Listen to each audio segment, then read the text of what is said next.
이사야 59장 1절에서 15절 말씀 함께 보십니다. 구약성경 1040면, 구약성경 1040면, 이사야 59장 1절에서 15절 말씀 함께 합독하십니다. 여호와의 손이 짧아 구원하지 못하심도 아니요 귀가 둔하여 듣지 못하심도 아니라 오직 너희 죄악이 너희와 너희 하나님 사이를 갈라놓았고 너희 죄가 그의 얼굴을 가리어서 너희에게서 듣지 않으시게 함이니라. 이는 너희 손의 피에 너희 손가락이 죄악에 더러워졌으며 너희 입술은 거짓을 말하며 너희 혀는 악독을 내밀어. 공의대로 소송하는 자도 없고 진실하게 판결하는 자도 없으며 허망한 것을 의뢰하며 거짓을 말하며 악행을 잉태하여 죄악을 낳으며 독사의 알을 품으며 거미줄을 짜나니 그 알을 먹는 자는 죽을 것이요 그 알이 밟힌즉 터져서 독사가 나올 것이니라.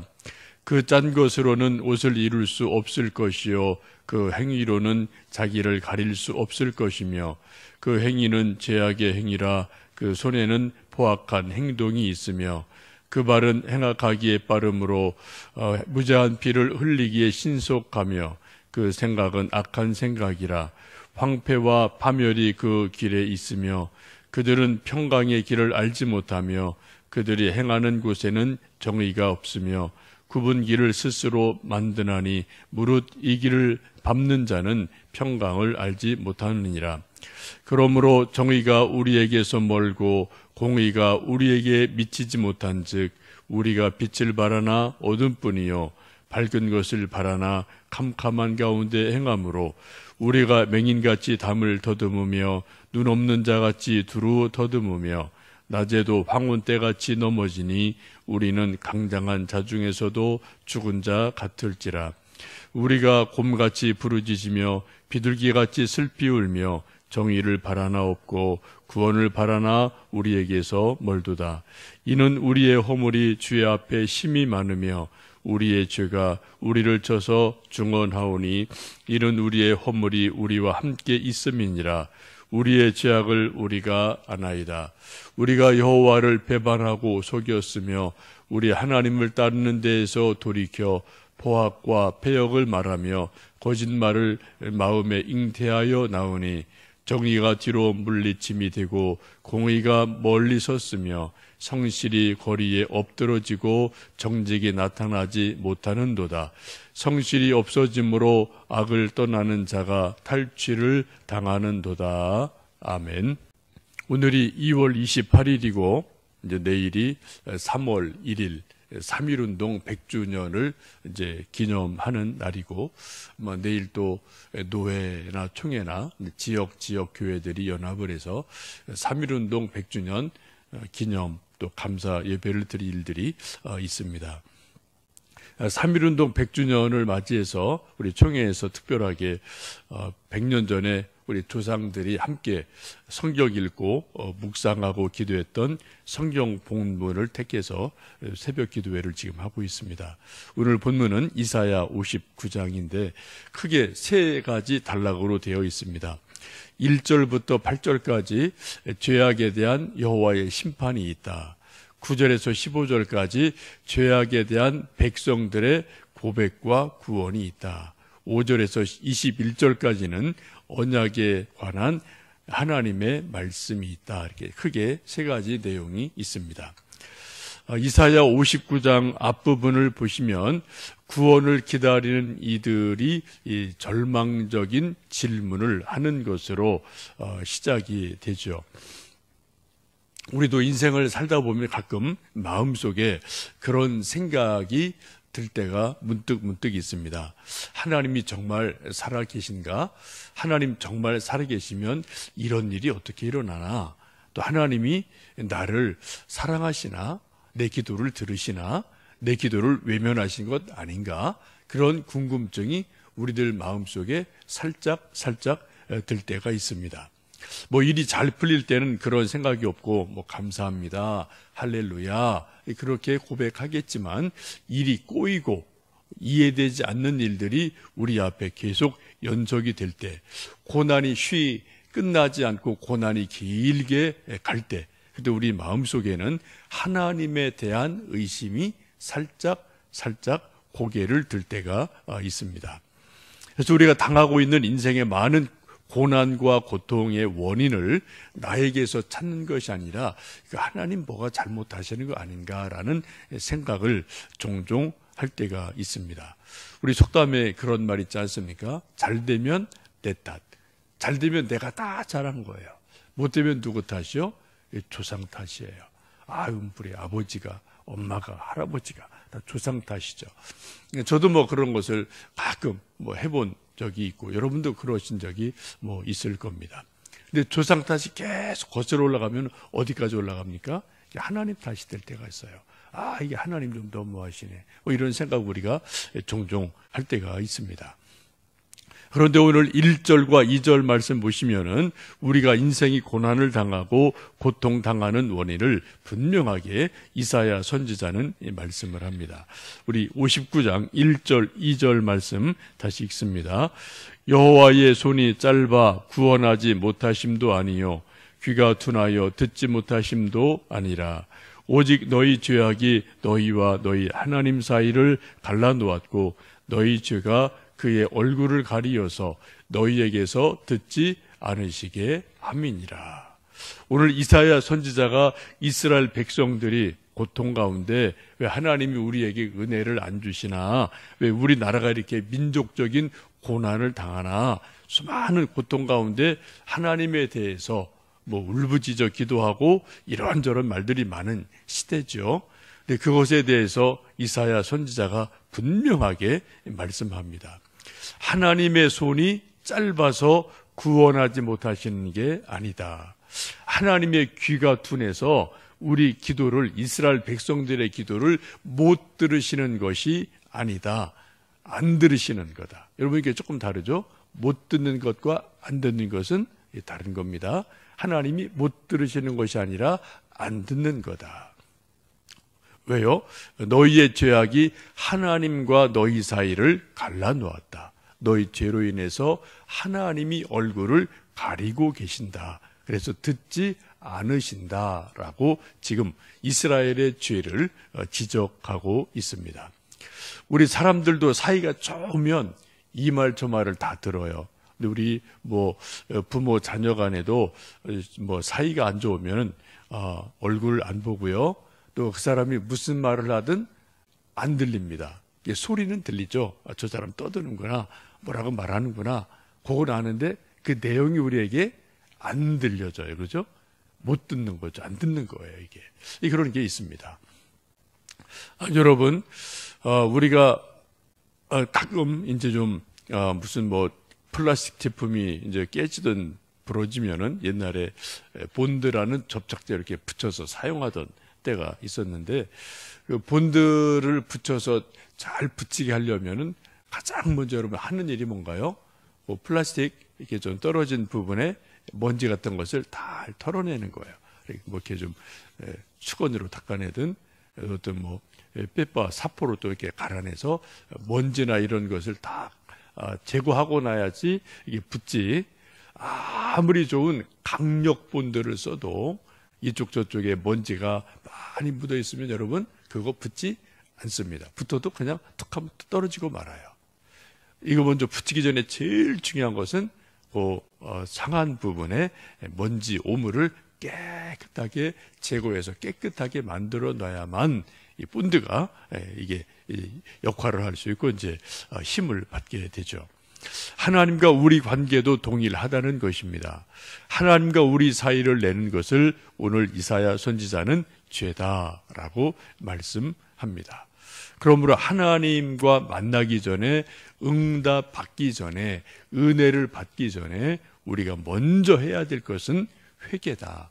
죄악의 용서함을 받는 것이다. 우리 영혼을 정화하는 것이다 라고 말씀합니다. 3절 이하에도 우리 그 이스라엘 백성들의 죄가 얼마나 많은지 너희 손이 피에 젖어 있고 손가락이 죄악에 더러워졌고 입술은 거짓을 말하고 혀는 악독을 낸다. 또 재판하는 곳에도 공의와 진실이 없다. 다 사회 전체가 개인이나 나라나 재판이나 다 거짓이고 악이다라고 말씀을 합니다. 그런 모습을 마치 독사의 알을 품은 것과 같다. 거미줄로 옷을 만들려고 하는 것과 같다라고 비유를 들어 말씀하죠. 여러분, 거미줄은 실이 아닙니다. 아무리 거미줄이 그럴듯해도 거미줄을 가지고 우리가 입을 옷을 결코 만들 수가 없거든요. 여러분, 또 독사를 우리가 또 먹어서 좋을 일도 없지 않겠습니까? 그래서 그런 결과 9절 이하에 보시면은 그런 사람들은 빛을 찾아도 어두움 뿐이고 맹인같이 담을 더듬을 뿐이다. 또 비둘기같이 슬피 우는 일만 있다라고 이 말씀을 합니다. 우리 12절에서 14절 말씀 다시 한번 좀 읽어보실까요? 이는 우리의 허물이 주의 앞에 심히 많으며 우리의 죄가 우리를 쳐서 정언하오니 이는 우리의 허물이 우리와 함께 있음이니라. 우리의 죄악을 우리가 아나이다.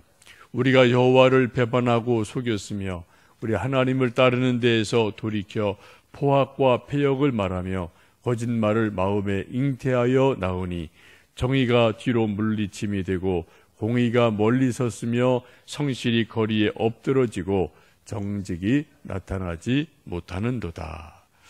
예, 한마디로 죄악이 가득하다. 또 하나님을 속였다. 공의와 정의와 성실과 정직이 하나도 없는 세상이다 라고 이사야 선지자가 그 당시 이스라엘 백성들의 모습을 고발하고 있습니다. 이 말씀은 마치 100년 전에 우리나라가 일제에 의해서 나라를 빼앗기고 탄압 속에 있던 시대와 이제 비슷하다고 우리 믿음의 조상들이 본 거죠. 우리 시대, 조선 말의 시대가 그런 것 아니겠습니까? 대원군과 민비가 계속 싸우고 다투죠. 또 개화파, 수구파가 계속 치고받고 싸우는 것이 그 당시의 상황이었습니다. 그런 사이에 백성들은 도탄에 빠지고 나라 전체는 속고 속이고 또 힘 있는 자가 힘 없는 자를 갈취하고 그런 것들이 오랜 동안 그 혼란이 계속됐던 때가 조선 말이기도 합니다. 여러분, 오죽하면 500년이나 지탱되던 나라가 갑자기 꿍 하고 넘어져서 망했겠습니까? 이게 나라가 하나 망한다는 것은 그만한 이유가 있는 거예요. 그죠? 수많은 이유가 있으니까 나라가 망하는 거죠. 그리고 어떤 큰 나무가 갑자기 꿍 하고 넘어지는 것은 그만한 이유가 있는 거예요. 겉으로는 멀쩡해 보여도 속에 나무 뿌리가 다 썩었던지 속에 나무가 정말 다 그냥 너무 오래돼서 안에 그냥 텅텅 비어있든지 그만한 이유가 있으니까 큰 나무가 한번 바람 불 때 넘어가는 것 아니겠습니까? 우리나라도 우리 조상도 그렇게 되었다는 거죠. 그것을 성경은 한마디로 죄악이 가득하다. 그래서 결국은 일제에 의해서 나라가 망했다라고 보고 있는 것입니다. 그래서 우리 3.1운동을 지도하던 많은 기독교 지도자들이 그런 모습을 보면서 이사야 59장 말씀 읽으면서 민족의 죄를 회개하고 우리 자신들의 죄를 회개하는 그러한 시간을 갖게 되고 우리 믿는 사람들이 회개하자. 그래서 59장 말씀을 읽고 함께 기도하는 시간이 100년 전에 있었습니다. 그 얼마 전에 1907년 평양 대부흥 운동을 통해서 하나님께서 우리 민족에게 큰 회개의 기회를 주셨죠. 그런 연장선상에서 1919년 또다시 우리 한국교회 믿음의 선배들이 회개를 하게 됩니다. 우리 기독교의 가장 강력한 힘이 무엇일까요? 여러분, 우리 성경이 말씀하는 하나님 말씀, 우리 기독교가 가지고 있는 다른 종교에 없는 우리 기독교가 가지고 있는 가장 강력한 힘, 그게 뭘까요? 그게 회개라는 거예요. 회개. 하나님은 분명히 말씀하기를 어떤 죄든 무슨 죄든 아무리 죄가 많아도 정말 진심으로 통해 자복하면 하나님 그 죄를 용서하신다. 아까 우리 찬송 부른 것처럼 기억도 하지 않으신다. 주홍빛같이 붉은 죄라도 신눈같이 다 만들어 주신다. 전혀 새롭게 만들어 주신다. 이게 하나님의 약속이고 성경 말씀입니다. 이게 기독교가 가지고 있는 가장 강력한 힘이거든요. 그런데 사람들이 이걸 잘 안 해요. 그래서 잘 활용을 못 해요. 정말 좋은 하나님의 어떤 구원의 길, 하나님이 회복하시는 길, 은혜를 주실 길이 딱 한 가지 있거든요. 회개해라. 그럼 하나님이 용서하신다. 또 하나님이 복 주신다. 하나님이 책임지신다. 이게 성경 약속 아니겠습니까? 지금 우리 믿음의 조상들이 이 말씀을 발견하고 붙들고 민족의 죄를 회개하게 되고 3.1운동을 또 일으키고 함께 기도를 하게 됩니다. 이제 어제 오늘 트럼프, 김정은 또 정상회담을 하고 있죠. 무슨 결론을 낼지 알 수 없지만 우리가 지금 살고 있는 이 시대가 그렇게 평안한 시대는 아닙니다. 겉으로 볼 때는 평안해요. 먹을 것, 놀 것, 볼 것, 천지입니다. 그러나 여러분, 조금 안으로 들어가 보면은 우리가 그렇게 평안한 때는 아닙니다. 아직 전쟁이 끝나지 않은 상태고요. 북한에는 무신론적인 정권이 백성들을 억압하고 있고, 우리 남한에는 먹을 것, 입을 것, 놀 것 아주 많이 있지만 그 속에 들어가 보면은 쾌락과 타락과 하나님 싫어하는 죄들이 가득한 곳이 또 남한 사회이기도 합니다. 이제 우리가 이 아침 3.1운동 100주년을 또 기억하며 우리 믿음의 조상들이 이사야 59장 말씀을 읽고 회개하고 하나님 은혜를 구하고 함께 기도했던 것처럼 이 아침 우리 나라를 위해서, 남북한의 문제를 위해서, 북한에 있는 지하교회를 위해서, 우리 한국교회를 위해서 우리 자신이 또 회개함으로 개인으로는 우리 자신이 복받고 또 우리 민족이 다시 한번 구원 얻는 놀라운 은혜가 임하도록 영적 파수꾼이 되어서 오늘 내일 또 우리가 이 시대에 함께 기도하시는 은혜가 있기를 주님의 이름으로 축복합니다. 함께 기도하겠습니다.